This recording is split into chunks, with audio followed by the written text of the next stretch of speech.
Ready, hot!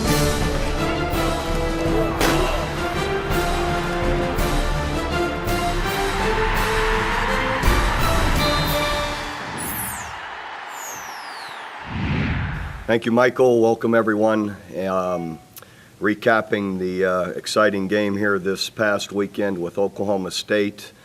Again, just very proud of our players to respond, in the fourth quarter and at the end of the game to make some key plays when they had to win the football game. Hard-fought, well-played game. Guys, exceptional games, I think. Landry Jones, again, to come from behind and win in the fourth quarter there once again, and to set records as he did, Big 12 records, school records, was just, excellent again, throwing the football, managing the game. I thought the guys around him really did well. The offensive line to throw it 71 times and only have one sack on the day was great. They protected him well, where he was able to step up in the pocket, make plays. 3 receivers over 100 yards. Justin Brown with 15 catches, had some really big third down pickups, really played tough.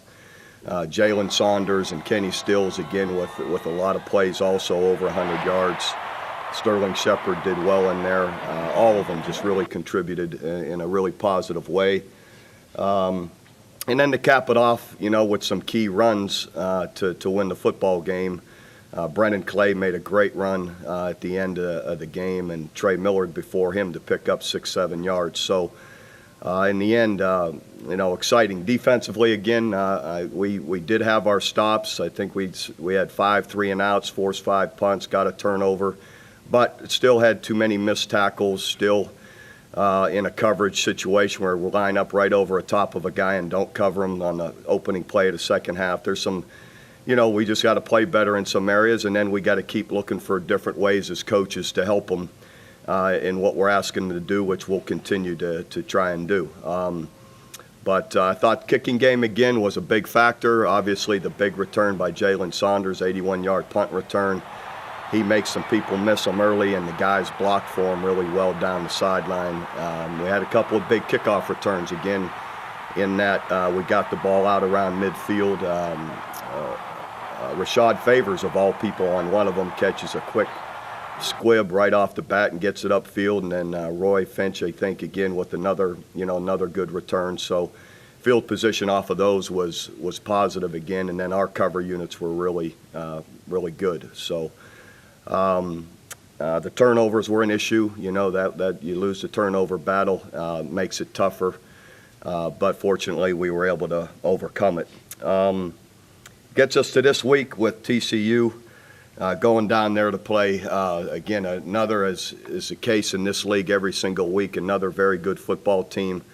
A lot of excellent football players running around. Devontae Fields, great defensive end, has had a great year. And Jason Verrett, their corner, has, I think, 5 or 6 picks, really good player. Their quarterback, young guy Boykins, come in and really done a good job running their offense. So, a lot of, it'll be another difficult preparation, on both sides of the ball, and kicking. They do everything really well. So, another challenge going down there to play at their place here on Saturday for the last game. What went into the decision of putting Blake Bell in on the last play? There was 10 seconds left.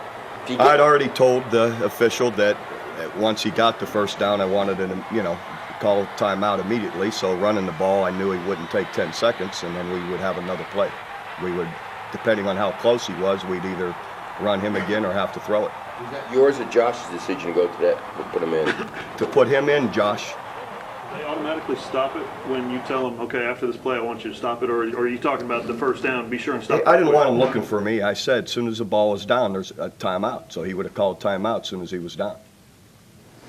Bob, that's now twice on big fourth down plays that you've had Blake in the game, Notre Dame and then OSU. That's got to make you feel pretty good going forward about his ability to perform in these clutch situations, does it? Sure, but I mean, that's been the case all last year too. So we've got great confidence in the package. Bob, when you're playing these offenses that are so good, is the biggest problem tackling? I mean, how many yards could you save if you Well, in some cases, give their skilled players credit when they make us miss them. In some instances, I believe we can do it better, and we need to do it better. So, some of it's spacing issues too, and what they're doing, it makes it tougher. So, again, we'll keep trying to find ways to combat it and be in better position. 3 straight weeks against a high-powered passing attack. TCU's a lot different. I think they only threw 4 or 5 passes in the first half at Texas. How different are they from what you've been seeing these last 2 and 3 weeks? Well, in some cases, they're formation-wise, they're similar. Play-wise, they're a little bit different. In some of the plays out of those formations. It seems like they try to run the ball more than most Big 12 teams. They do. I mean, they've been good at running the football, and it's something they like to do for sure. Who graded the highest of the offensive linemen? Both tackles were excellent, and they have the biggest stress. I thought Lane and Tyrus, and Lane moving back over to left and Tyrus from left back to right. They did a great job. And Gabe Eichard, inside was really good. You mentioned Boykin and the job he's done this year. You guys kind of almost wrote the book on losing a quarterback in the preseason and being able to come back and be competitive.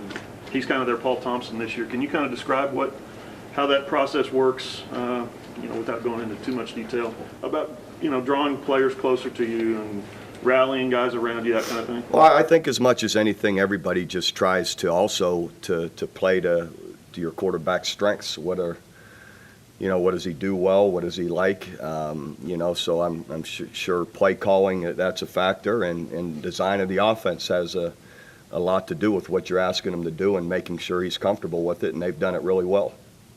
You guys were able to, I guess, do some of that with Paul.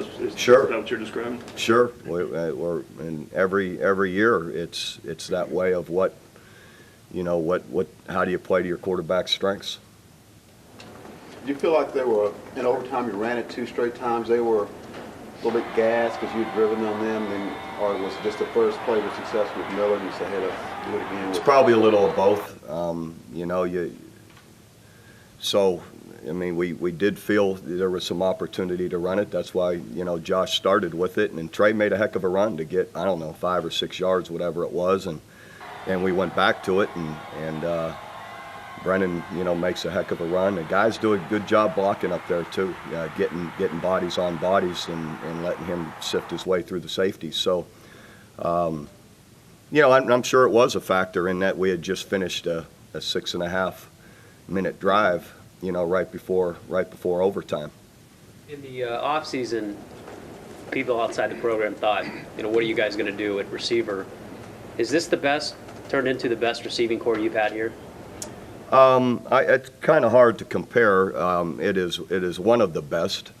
Me, I never say anything's the best. When you look back on some of the guys Jason White was running around with Mark Clayton, Mark Bradley, and Brandon Jones, those are all 3 guys that have had NFL careers, significant NFL careers. So, so again, it's hard to, but these guys are great players. These receivers we've got have been awesome. They've been consistent. They route running, catching, they've been a really great group, and unselfish, working together.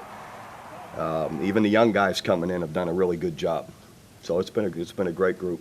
Who alerted you on both Justin and Jalen? Coach Norvell researched it and was, I believe, more than anything. And I intentionally asked him to look in to see if there was, anyone, there that might be worth, that we think could come in and make a difference. And sure enough, as soon as you looked at Justin, you knew here's a guy that's been great for 3 years in competitive, tough league and playing well, that I knew, again, that he would definitely make a huge impact. And then after, watching Jalen, I felt the same way. From an emotional standpoint, do you think it's going to be a challenge after these 2 games that have just been gut-wrenching for you to bounce back, or do you see it as I don't know good? why it would. In the end, there's nothing to bounce back from. Everything's in front of us. We've got a big game and an opportunity to, with championship implications, all of that in front of you. So, if anything, I would think it'd give you some momentum. But with Jalen, I remember after the Texas game, he said, if I hadn't have been cleared for this game, I probably would have asked the coaches to sit out. Was it just fortunate that that was the game he came back, and would you have set him out if he hadn't been ruled eligible? I don't know that I would have. I think I would have tried to talk him out of that because I felt strongly about the impact he could make. And, and everybody's seeing it now. Bob, you just mentioned Big 12 championship. I don't know if there's a hesitancy. I sense there's a hesitancy to look at this as a Big 12 championship season. You go down, if you win, it seems to be a shared championship. Do you look at this as a Big 12 championship opportunity? Well, why wouldn't it be? I mean, it is. Yeah, I don't know. I just get the sense that since Kansas State beat you, that it would be looked at as their championship. Well, I don't know. They play later at night. All I know is we got to win at 11 o'clock. So, and when there's opportunities for championships, who knows what will happen in their game and who knows what will happen in ours. So in the end, that's where it's at right now. Right. But if you win, you would consider it, I assume, a Big 12 championship, and even though it would be shared, correct? Well, again, it's whatever the conference rules are. That's what you go by. So, I know. Sorry. Go ahead. I was going to say, I know during the game you had to move, when Landry got hit and was down, you had to move immediately to Bell. But after the game, at any point, was there like a relief that that game could have gone totally differently had Landry not been able to get up and continue on? No, there wasn't, because you just don't think in hindsight, or you don't go back and have those feelings. He got up, shook it off, and came in and played great like he has all year. So, no, I don't think what if, Did he tell you what was wrong on that? What happened? Why did it come out? No, I believe he just got the wind knocked out of him. A little bit about Brennan's November, starting with the Iowa State game, then he had the big plays late in West Virginia and then the touchdown. Yeah, Brennan's been great. Just always prepared, works hard, very intelligent player, so he can go in any situation, any circumstance, and he's always ready to make a play. So, and he's made some huge ones here, through the back half of the season. Are the defenses in this league that bad and the offense is that good, or where does it stand? It's up to you to say, Everybody got their opinion. I don't, What's yours? I think it's a little of both. It's always that way. Were you guys playing better defense earlier in the year, or are you just playing better offenses late in the year? Well, a little of both. Are you torn about Kent State this week? Am I torn about Kent State? You work there. I assume you have some affinity for them, but if they win, What's happening with them? Well, they could knock you out of the Sugar Bowl. Oh, really? Yeah. I haven't followed Kent State, so I don't know. All I know is we got a big game to play, so that's what I'm working on. You bragged on your team's maturity all year long. Is the fact that you have not slipped up or are undefeated away from home, does that maturity shown up especially in road games and in tough environments to this point? It's showing up there. It's showing up, in tough games here at home too. So they've just continued to, to work and have a great attitude about what they're doing, have confidence in how they're playing, and to keep playing ball and find a way to win. You had a tough game on the road last year to finish up with Big 12 stakes in play. Do you feel like this year's team is maybe better equipped to finish strong on the road with the same kind of stakes? I think this team's better equipped. It has been all year in many ways. Maturity, discipline, work habits, everything. Well, this is your second year going with the round robin format. You go into the final weekend with a chance for a championship. What are your thoughts on this conference now, 2 years into it without a championship game? It's tough, difficult, challenging with all the excellent teams, and I think this is 11 of the last 13 years we've been in the last game with championship implications. So, it's always tough. It's hard to do, and this game will be equally tough, to go down and give ourselves an opportunity to win. Any thoughts on how the players react to having a season without looking forward to a championship game versus the way you go? Again, I don't know that some of those years when you're undefeated and the team you're playing has 3 losses in the league, you know, that sets up real well. I think we played Colorado one year and they might have had, I don't know what their record was, but so in some cases it's, you know, it didn't really equate the right way either. So in the end, this is what we got, and it still is tough when you have to play everybody. So, you know, it's just the situation we're in right now. You know, I asked you after the Texas game, you know, who is this team, because you played so well after an early loss to Kansas State. You always seem to be fighting that everybody wants to make your team what it is early in the season. You're obviously a much better team, at least offensively now. I mean, don't you want a chance to show people in a championship game that you've made improvement? We got a chance here this week. That's where we're at. I mean, it's not gonna happen. So you play the hand you're dealt.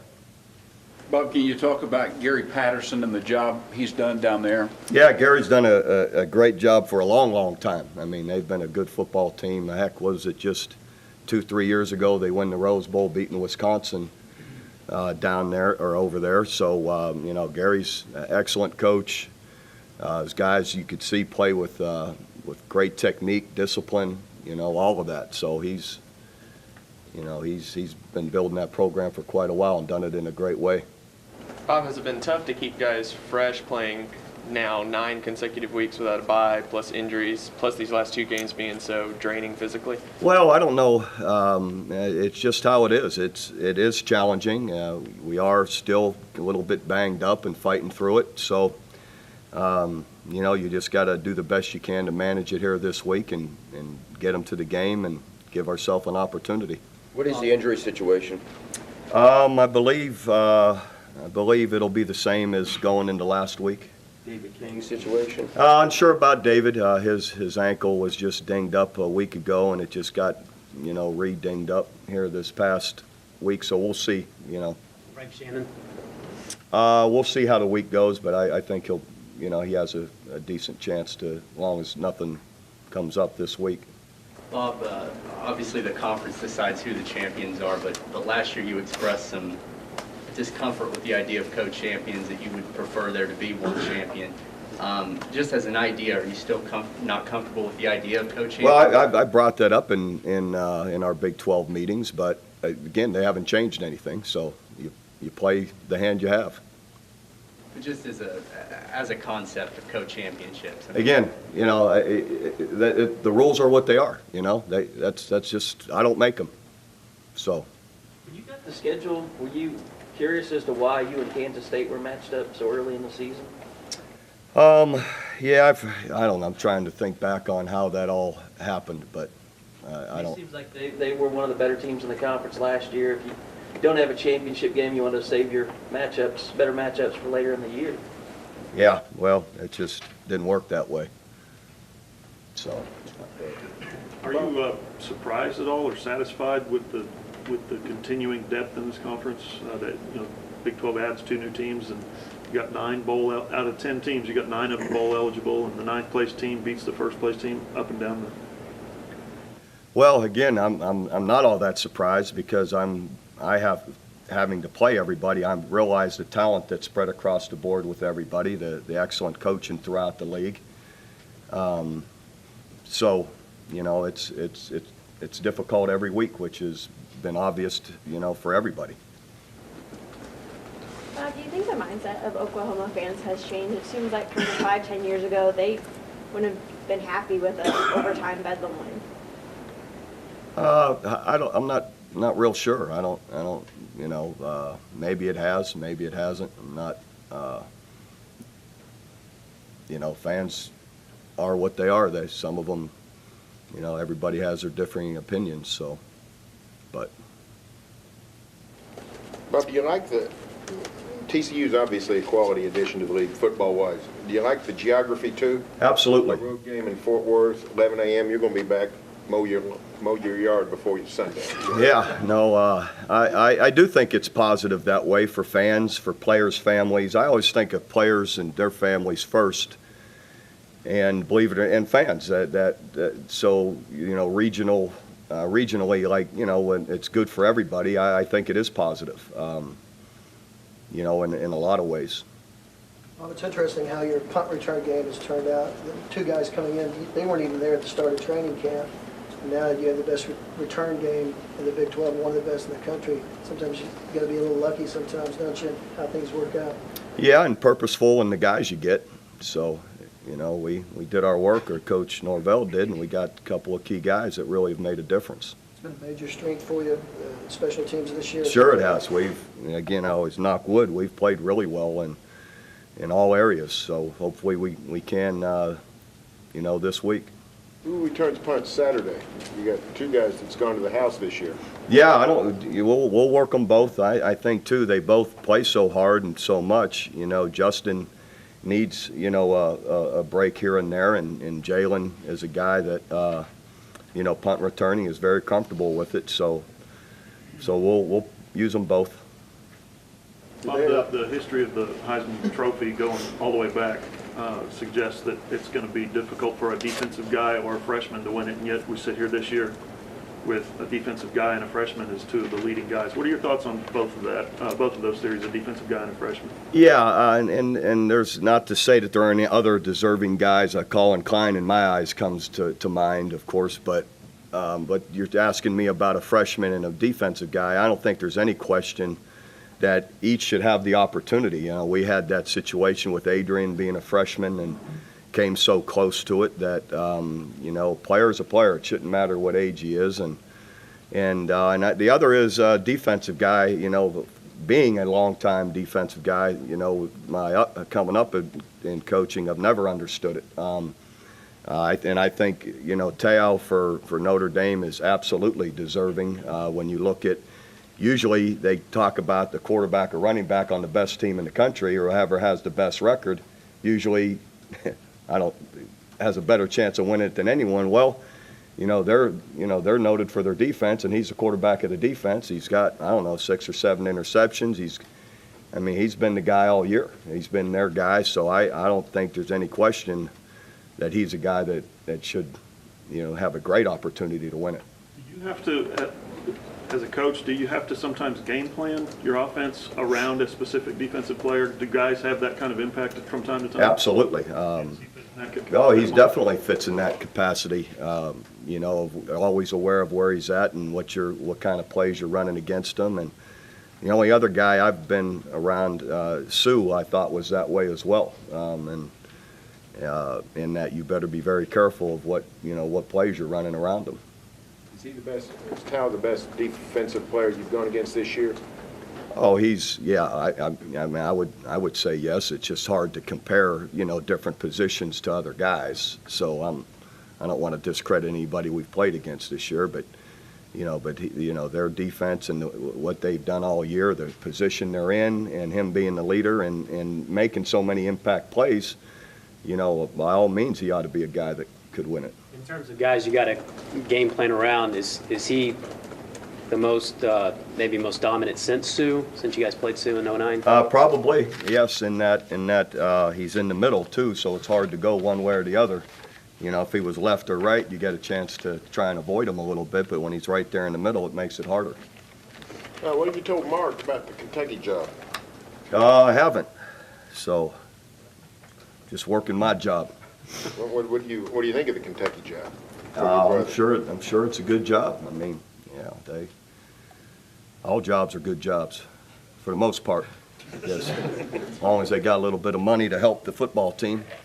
Hey, Coach, I was listening to an interview with Steve Spurrier on the way down. He said that he sees himself coaching several more years, and Rome asked him why, and he said because the pressure is less. He says his coaches have recruiting in better shape, and he feels the pressure is less. Do you see yourself coaching several more years, and what about his comment about pressure? I feel my staff does a great job. It's always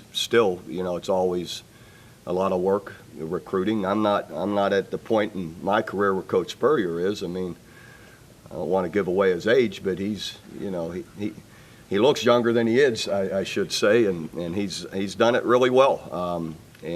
So I would say I like, you know, what I'm doing. So I'm not, you know, that isn't an issue with me, and so hopefully I'm doing it, you know, as long as he has. But you know, but again, anymore with recruiting, some of it is different in that so many guys are, you know, commit earlier that you don't have as many to chase at the end, and that may be what Coach is referring to, and that happens some years you're still chasing them, but you know, the work is what it is. You just keep going after it and doing the best you can.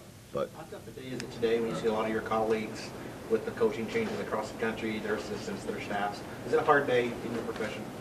Yeah, but we you know, coaches are, you know, that we're aware of our profession, how it's handled, and it can be tough, it can be hasty, but you know, that's the world we live in, so you deal with it the best you can.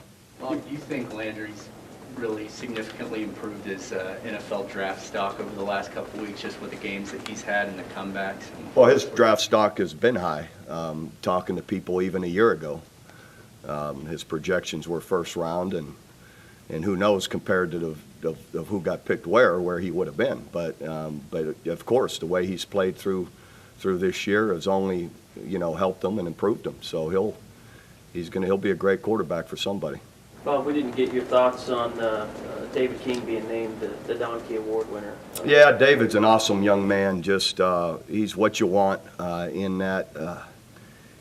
Does everything as well as he can. Always at workouts early, ready to go. Always does it, you know, in a great way. Everybody that interacts with him can't say enough about how hard he works, you know, and what a positive impact he is. He does great in the classroom, you know, and David's, you know, and David's had a hard family life, you know, so he's had some, it's been difficult. So, but he's overcome it and has been great here as a player and as a student. So, he's what you want in a student athlete for sure. You mentioned recruiting. Would you like an early signing period, like a November and then a February? You know, I've always thought a one around Christmas would be right, in that you've had all fall to take some visits. A lot of kids anymore, high school guys, are finished after Christmas or come in early. Junior college guys are allowed to sign, you know, so somewhere December 20, 21, 22, where you've had opportunities to visit, and again, some kids are, you know, there's 5, 6, 7 guys can walk in at mid-year, so they have an opportunity to sign. So anyway, it seems like that would work, but it doesn't seem that we never seem to be able to get the consensus to get it done. Bob, when Brennan scored the other night, it seemed like the whole bench just emptied, racing toward him, and I lost sight of you. What exactly did you do in 5, 10, 15 seconds? I had a moment to myself, and then I started looking for Coach Gundy. Again, I thought Mike and his staff did an excellent job, so I let them have their celebration, had a moment, and then went looking for Mike. When you say you had a moment, you mean you just stopped and... It's my moment. What does that mean? I don't know what that means necessarily. That means that it's not for you and everyone else to know what I'm doing in my moment. Coach, there's been a lot made about the reaction by the players, the coaches, the fans of hopping around. You know, was that more about the significance of the game, the Big 12, and the way it ended, or Oklahoma State? It's all of it. It's winning in the moment. You had to, and it keeps you in a championship hunt. What more do you want? I mean, all of it. Yeah, it's big to win like that. Bob, after a day like yesterday... I bet they'd have been jumping around had they done it. Right? After a day like yesterday when so many coaches did lose their jobs, does it become an interesting day for you? I know Knoxville newspapers and radios are all talking about you. Me? Oh, I didn't know that. So I like the job I have. No, that's not right. I love the job I have and the people I work for. So I'll try and keep it another year. All right. Bob, I keep hearing that Landry, that Colin Klein has kind of sewn up the all Big 12 quarterback race. What are your thoughts on that? There were still games to play. Landry's kind of taking his game to another I level. say it all There's the still another game time to that play. we vote on some of this stuff way too early. I mean, like, the votes will be in before we play TCU, right? I'm not sure. Is that the case or no? Sunday after the game. Oh, after the game? So Good. why not Well, wait then they till have games are over? delayed it. But, yeah, Landry, believe me, I think ought to be right there with anybody. Why wouldn't he be? Look at the position we're in. Look at the way he's played. 2 comeback, wins at the end of the game. 500 yards, got every, passing record maybe that there is in the Big 12. I mean, he's earned it.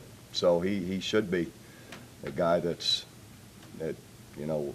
should be the all Big 12 quarterback for sure. Are the coaches' votes in before Sunday? Is that what you're saying? That's some reason I thought ours had to be in Tuesday or Wednesday, but maybe I'm wrong. My secretary will get me straight on that. Okay?